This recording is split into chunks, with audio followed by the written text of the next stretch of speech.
Alle mie spalle oggi vedete la mastodontica EQC, il primo SUV totalmente elettrico di casa Mercedes. Deriva dalla concept car presentata nel 2016 al Salone di Parigi e avvia la nuova strategia di Daimler nel campo dell'elettromobilità. È la diretta risposta ad altri SUV premium come per esempio Tesla Model X, Audi e-tron e Jaguar I-Pace. Proverò a raccontarvela. Io sono Matteo Valenza, benvenuti in questo nuovo video.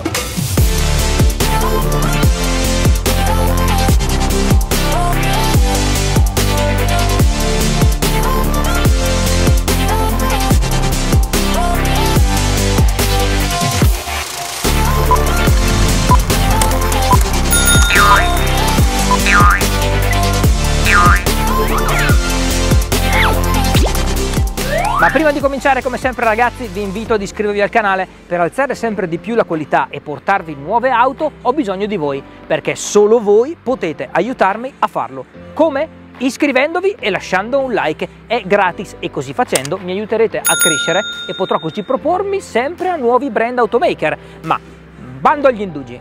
La mastodontica EQC colpisce sotto tutti i punti di vista, nel bene e nel male. È lunga 4,76 m, larga 1,88 m, alta 1,62 m, con un passo di 287 cm. Ha un baule enorme da ben 500 litri e poi con tutti gli schienali abbattuti, frazionati in tre parti, si raggiungono fino a 1460 litri. Oltretutto, sotto il piano di carico troviamo un vano che, anche se è irregolare, può ospitare tutti i cavi di ricarica.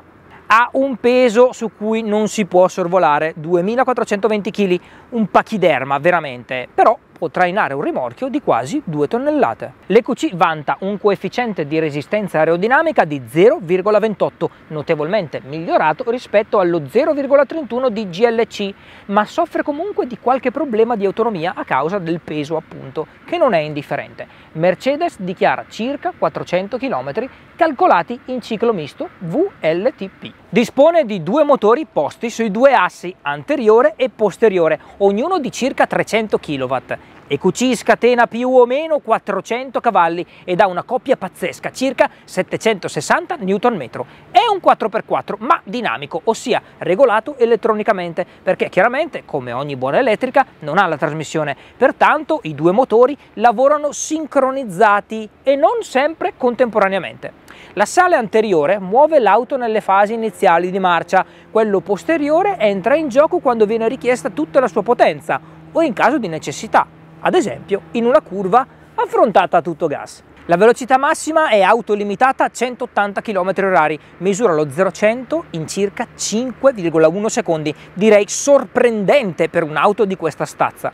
I consumi medi sono decisamente alti, però circa 220 Wh al chilometro, e questo fa soffrire un po' la batteria, che anche se grande, da 80 kWh, non vi permette di fare lunghe tratte, dovrete quindi fermarvi a ricaricare con un po' più di frequenza.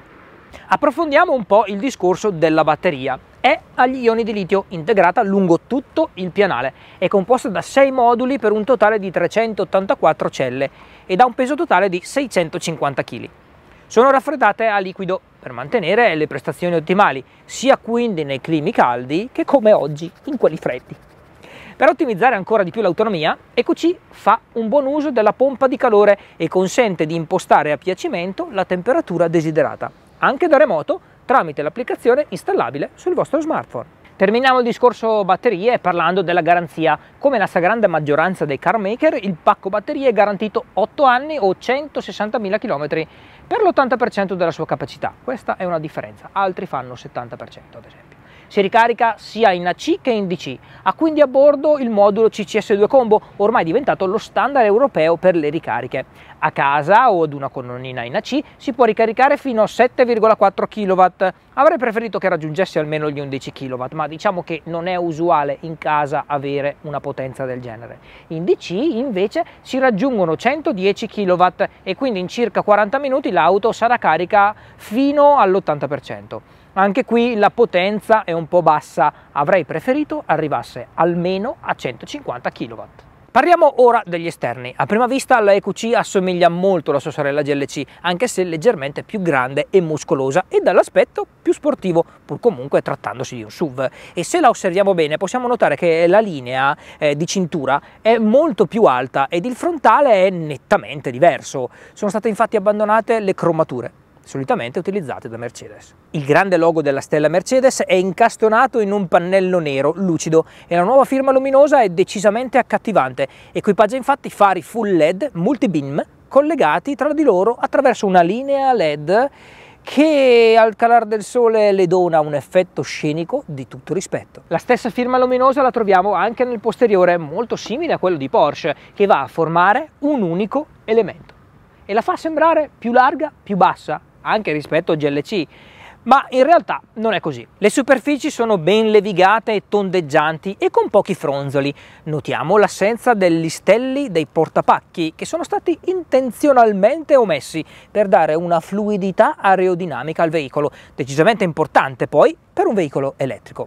Ma vediamo ora cosa si nasconde sotto il cofano. Il motore! O almeno un grande coperchio che nasconde il motore. Speravo di trovare un ulteriore vano di carico, anche se, dato l'ampio spazio nel baule, non se ne sente affatto la mancanza. Internamente la Mercedes EQC non sorprende, è una classica Mercedes, infatti l'abitacolo non è stato affatto stravolto.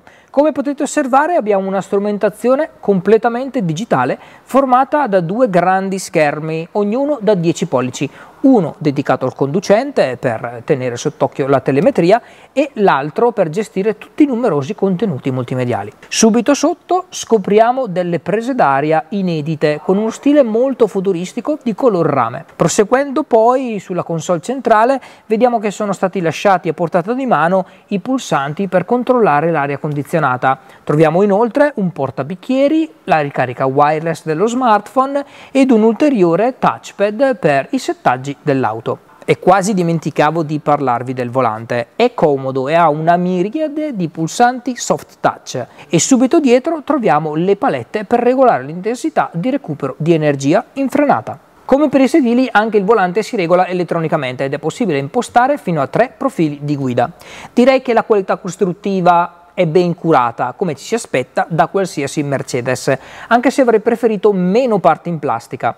Queste però non scricchiolano e quindi non pregiudicano il già ottimo isolamento acustico che rende quest'auto una vera goduria per chi la guida e anche per chi è passeggero. Oltretutto le 64 varianti di colore della serie di luci LED che corrono lungo tutti i contorni del cruscotto donano un'atmosfera adatta ad ogni occasione. Unite poi all'impianto stereo Burnmeister fanno di EQC un salotto su 4 ruote. Poi dai ragazzi, diciamocelo, i sedili riscaldati, raffrescati, massaggianti, il profumatore, lo ionizzatore dell'aria, ma cosa volete di più? EQC ok, è vero, si fa pagare, ma è decisamente completa. Parlando poi dell'infotainment, qui troviamo il Mercedes-Benz UX che racchiude come sempre tutte le funzioni di navigazione, le regolazioni varie, la modalità di guida, personalizzabile, eccetera. E a proposito di questo noi non possiamo non parlarvi del sistema di intelligenza artificiale che risponde al comando Hey Mercedes, che vi fa accedere direttamente e tramite solo le vostre parole a tantissime funzioni. È facile e veramente molto intuitivo. Brava Mercedes! Ma adesso andiamo a farci un giro. È calata un po' la sera, quindi i colori del video non saranno spettacolari, ma l'importante è la sensazione di guida. Ok, come si guida ragazzi? Allora, devo dire che le asperità del terreno quest'auto sa esattamente come attutirle grazie appunto alle sue sospensioni. Poi il motore super prestante, cosa ne dici Andrea? Anzi, ciao Andrea! Ciao Matteo! Grazie mille dell'aiuto come sempre. Grazie a te. Allora, il volante, altra cosa molto interessante, cambia con le varie modalità di guida. Qui abbiamo diverse modalità, standard, individual, sport, comfort, eco, sono tutte modalità anche personalizzabili. Vuoi aggiungere qualcosa? Sì, che con le modalità cambia anche la taratura delle sospensioni. Infatti vanno da comfort a sport, quindi si rigidisce anche lo sterzo e le sospensioni in quel momento. Lo sterzo è bello diretto, quando accelero a fondo, allora qua ha una potenza esagerata, ma quando accelero a fondo l'auto un pochino si alleggerisce sul davanti, devo dire. Sì, si sente tutta anche dietro questa sensazione. Bella, è comoda, in puro stile Mercedes. Una cosa che però non mi piace è la frenata. Questa macchina ha una frenata molto particolare, non si ferma in pochi metri, forse a causa del peso, ma devo dire che probabilmente viene utilizzato un pochino troppo il freno motore, invece dovrebbe mordere subito sul freno. Tu cosa ne pensi, Andrea? Sì, c'hai ragione, perché sembra una frenata insicura. Esatto. Alla fine frena la macchina, però i primi momenti sembra che non morda proprio. Andrea, tieniti forte, tieniti forte! Mamma mia! Ragazzi, come potenza ci siamo, come potenza ci siamo. Sì. Per quanto riguarda il comfort generale, è assolutamente super confortevole, sedili massaggianti. Questa macchina ha veramente tutto quello che serve per fare un viaggio lungo. Peccato per l'autonomia. Altra cosa molto importante, Andrea, come si sta lì dietro? Allora, si sta bene in due, perché il terzo passeggero, quello centrale, potrebbe avere qualche problema. Infatti c'è la presenza del tunnel, che di solito sulle auto elettriche non c'è, visto che non c'è l'albero di trasmissione. E da qua si vede che il pianale deriva direttamente dalla GLC, e questo fa un po' storcere il naso. Sì, perché sarebbe stato meglio che l'auto fosse disegnata per un elettrico puro al 100%. Sì, esatto. Ma parliamo ora dei prezzi. Lo sappiamo, non costa poco, parte da 78.000 euro, è disponibile in 13 varianti di colori e diversi allestimenti. Questo ad esempio è il 1886, è un allestimento speciale. Ovviamente poi c'è l'AMG, che è l'allestimento più equilibrato, più ricco, diciamo. Offre i cerchi in lega da 19 pollici, un body kit dedicato, sedili sportivi, aria condizionata automatica bizona, portellone elettrico, la retrocamera, l'autoparking, rilevatori di angoli ciechi, eccetera. Se devo dirla tutta, Mercedes EQC non mi ha convinto appieno per tre motivi. Il primo sicuramente è il più importante, ossia il prezzo. Credo che sia un po' troppo alto, anche se però devo dire che EQC coccola il suo passeggero veramente tanto e ci porta ad un livello di comfort altissimo.